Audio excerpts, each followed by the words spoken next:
the past, forever locked in regret. But what if the past could be changed?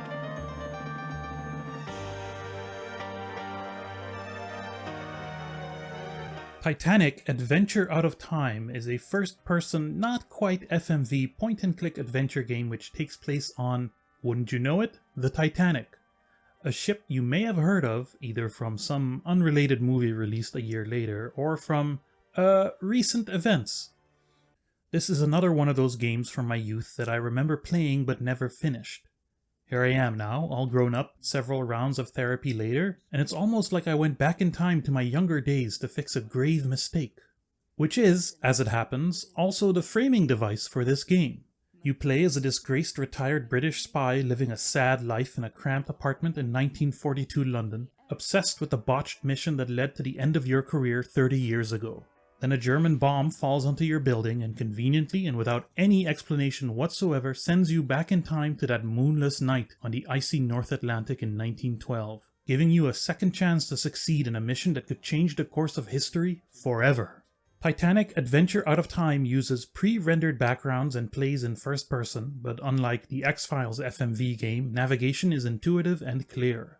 A large amount of the ship is open for exploration, you're given a map of the ship, there's a helpful lift attendant who will give you directions to any location, and there's even fast travel. As a game, it is quite open-ended. There is no linear path to the game's many endings, and your only goal for the best ending is to leave the ship safely with 4 items in your possession. Where and when you encounter the NPCs, where and when you'll find these items, potentially lose them, and hopefully recover them again, is entirely dependent on how you've interacted with them and other characters before. In fact, NPCs can and sometimes do roam about the ship independently, which helps makes it feel at least a little alive and ensuring that your path through the story feels natural and organic. It also adds a lot of replay value if that's your thing. The presentation of the game is terrific and charming as hell. The pre-rendered backgrounds are a bit dated and simplistic, but the characters and the way they're animated look better than any cutout FMV character of the era. If they ever remade this game and made the backgrounds real time, I'd hope they'd keep these characters exactly the same. The writing is great too. All the characters are distinct personalities with their own motivations and contributions to the greater plot.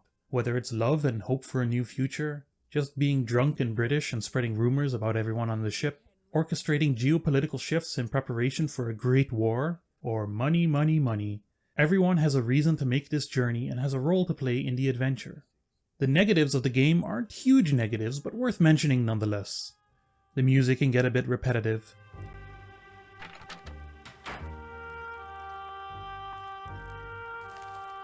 The interface is a little clunky, and in the second half of the game, especially if you're not playing through in one sitting, it can be a little difficult to track who is where and what your quests are.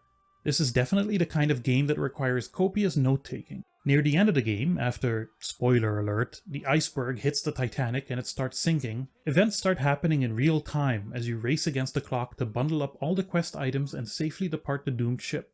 In principle, I'm not a fan of these kinds of time limit mechanics, suffering from enough time-related anxiety in real life already. Though I must say it does really add to the mood of panic and desperation, and it's pretty exciting scrambling around the sinking ship finishing off all the quest lines. The technological limitations of the game become very apparent though. You won't see any crowds, just small groups of random unnamed NPCs standing about without a care in the world while the boat is at a nearly 45-degree angle to the water. The worst ending is if you don't make it off at all, which may or may not have happened during my playthrough, suffering a deep, dark, icy death. Getting off the ship in time with any combination of quest items will lead to a cutscene showing how your actions, specifically the recovery of the individual items, have changed history, sometimes for the better, sometimes for the worse. Recovering all 4 items leads to what is supposed to be the best ending that somehow puts the prevention of the rise of communism on the same level as the prevention of both world wars? Not too sure about that one, to be honest. But I really enjoyed my ride on the Titanic. You know, other than the sinking part. And I really liked playing the game too. The virtual recreation of the ship is obviously made with care and historical accuracy. There's even a tour mode where you can just walk around the ship at your leisure and learn about its construction. And the adventure they made within it does not suffer from most of the frustrations the genre is known for. And I will maintain that the character portrait animation is exceedingly endearing, and combined with solid, if sometimes a little over-the-top voice acting, it holds up to this very day. The two spend a great deal of time in the Café Parisien, nibbling pastries. And the best thing is, unlike many of the games I cover, this one is available to purchase right now, at this very moment. Also, how nice is it to finally cover a game I enjoyed? I should do this more often. Not the next one, though.